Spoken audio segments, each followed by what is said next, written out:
선거 기탁금과 경선 사무실 임차를 위해서 2억 7천만 원 현금을 입금했다는 건데, 이런 이제 알리바이가 다 깨져버리는 게 뭐냐면 이재명 지사가 2019년 10월에 이찬진 변호사란 분으로부터 5억 원을 빌립니다. 2억 원 현금이 집에 이렇게 잠자고 있는데 이찬진 변호사로부터 5억을 빌린다? 이건 말이 안 되는 거죠. 변호사비 대납 추정이 가능하지 않을까. 이재명 대표가 큰 말실수를 합니다. 뭐라고 하냐면 당신 현금도 많이 가지고 있잖아, 이런 말을 합니다. 집에 현금이 많이 있다. 뭐 이거 말고 어떻게 해석이 가능하겠습니까? 현금은 당시 신고하지 않았습니다. 클루가 될 수 있지 않을까. 그리고 본인의 어떤 진술이 되는 거죠.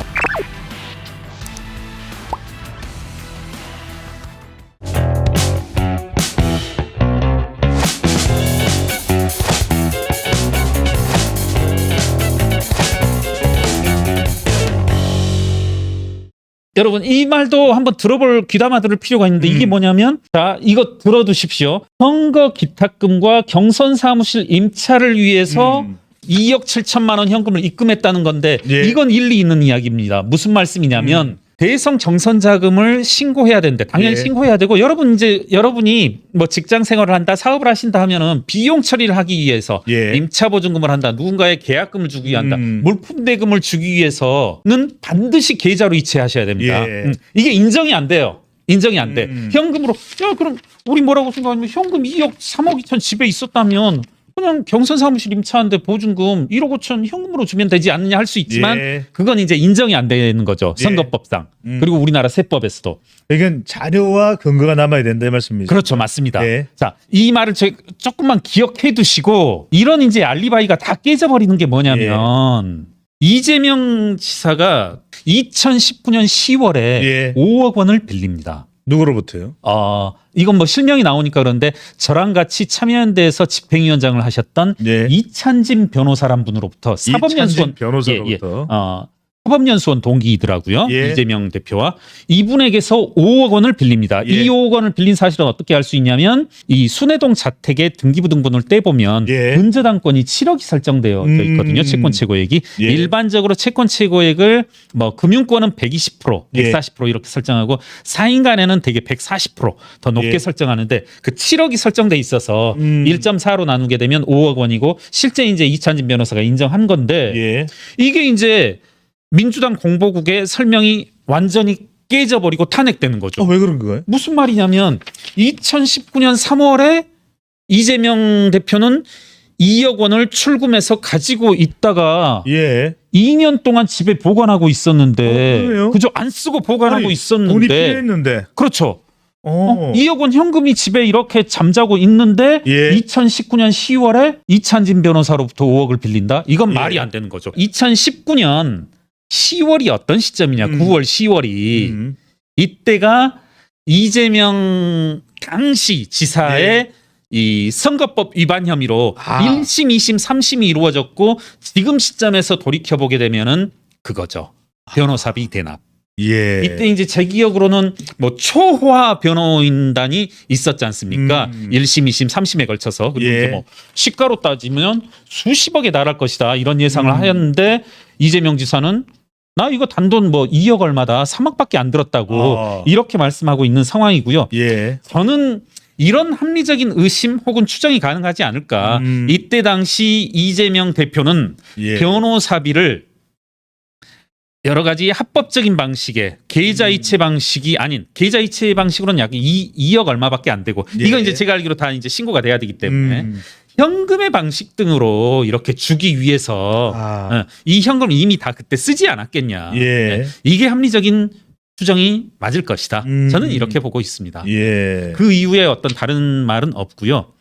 우연히 제가 온라인에서 이제 우리 짤방이라고 하죠. 짤방 하나를 봤습니다. 이제 그런 게 있더라고요.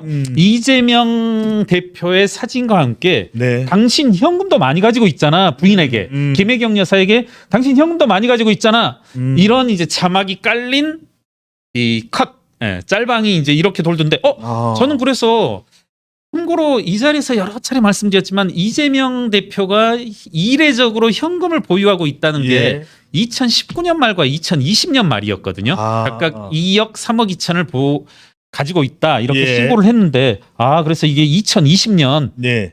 혹은 2021년 이 동영상인가 보다. 오락 프로거든요. 예. SBS 동상이몽이란 프로인데 2021년 뭐 대선 경선 때라든가 대선 후보 때 동영상인가 보다 하고 온라인으로 찾아봤더니 이게 2017년 동영상이에요. 그래요? 네. 2017년 7월 이때는 이제 저는 뭐 이재명 대표에 대한 여러 가지 정보들이 저장돼 있으니까 예. 이때는 이재명 대표가 현금이 있다고 신고하지 않았었는데 그런데 왜 김혜경 여사에게 당신 현금 많이 가지고 있잖아 이런 말을 하는지 의아해서 제가 동영상을 찾아봤어요. 예. 동영상을 찾았고 이렇게 쭉 한번 보게 되는데 네, 그때면은 성남시장 시절이래요. 그렇죠. 그리고 네. 언제냐면 이 대통령 선거 19대 대통령 선거 민주당 경선에 참여했을 때입니다. 딱 그 시점입니다. 2017년은 민주당 그렇습니다. 당시에 예.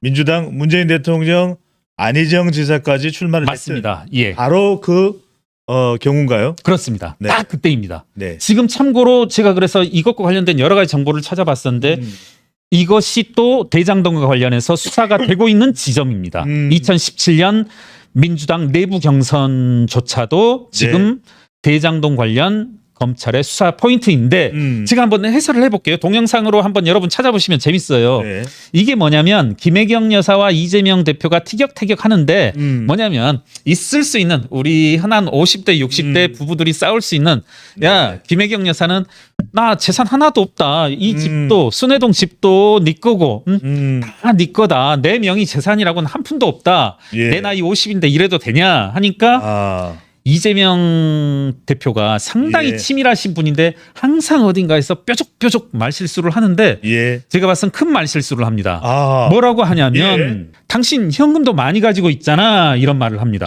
근데 그걸 왜 해야 되는데? 아니 내가 너무 허무하잖아. 내가 50이 넘었는데. 아니, 현금도 많이 가지고 있잖아. 내가 무슨 현금 있어. 요번에 선거할 때 다 탈탈 털렸지. 다 신고했잖아. 그래서. 아니 털렸다는 건 썼다는 뜻이 아니고 드러났다. 김혜경 씨가 현금을 많이 가지고 있다 그 이야기네요. 그렇죠. 집에 현금이 많이 있다. 뭐 이거 말고 어떻게 해석이 가능하겠습니까? 일단 여러분들도 다 공감하시죠. 이걸 뭐 어떻게 예. 다른 방법으로 해석할 수는 없습니다.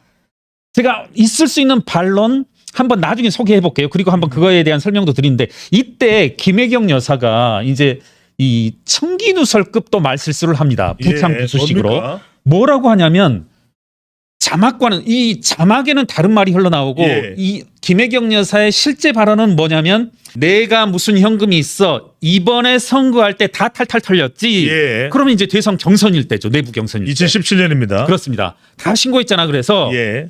근데 이게 자막에는 SBS 자막에는 이 말이 안 나오고 무슨 말이 자막으로 잡히냐면 현금은 이번 선거 때 모두 신고 이런 말이 나오거든요. 예. 네. 예. 이것을 이제 요즘 오락 프로가 다 그렇듯이 SBS 스튜디오에서 이재명 대표가 이렇게 그 장면을 보고 있다가 예. 아주 황급하게 뭐라고 하냐면 털렸다는 것은 썼다는 뜻이 아니다 이렇게 말합니다. 정확히는 털렸다는 것은 썼다는 뜻이 아니고 예. 이렇게가 나오거든요. 아. 그러니까 당연히 우리 시청자들은 상식적으로 김혜경 여사가 요번에 선거할 때 다 탈탈 털렸지. 그 말은 예. 현금 이렇게 있던 거 다 뭉텅이로 다 써버렸다 이런 뜻인데 안 썼다는 이야기가 있네요. 네, 이제 이재명은 그게 아니야. 털렸다는 건 썼다는 것이 아니고 자막으로 어떤 내용이 나오냐면 선거 비용 지출이 아니라 재산 신고일 뿐 예. 이렇게 나오거든요. 이건 무슨 말씀이냐면 여러분 이해하시겠죠? 그러니까 이 예를 들어 그때 당시 뭐 5억 원의 현금이 예. 있었다라고 하면 5억 원을 우리들은 상식적으로 김혜경 씨가 다 썼다 이렇게 받아들이는데 예. 이재명 씨는 썼다는 게 아니고 재산 신고를 했다. 재산 신고를 한 거다.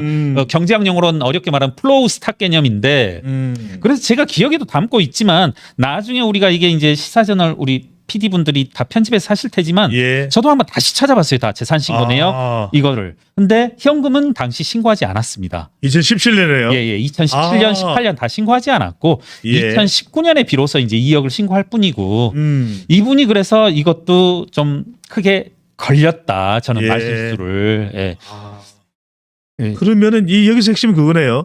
분명히 그 뒤에도 현금이 존재했는데 네. 뭔가 신고된 내역은 없는 것이고 그렇죠.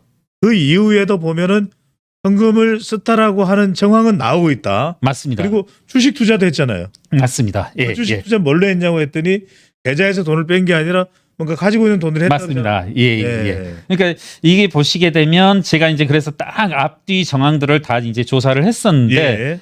이 아까 지금 검찰 수사보다 앞서가네요.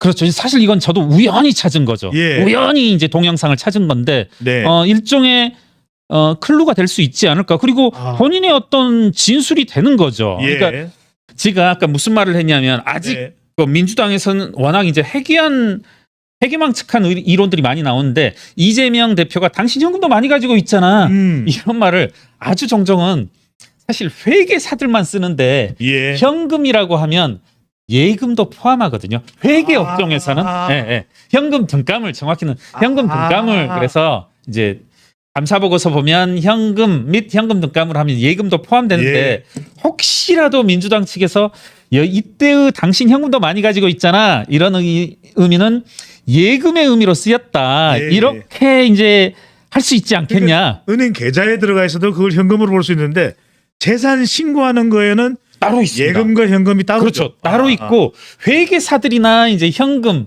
내지는 예금을 동일시하지. 예. 그리고 회계사들도 일상생활에서 말할 땐 현금과 예금을 구분하죠. 근데 공시할 때 정도나 이론적으로 합할 뿐이지. 예. 그래서 제가 이제 한번 있을 수 있는 반론에 대해서 예.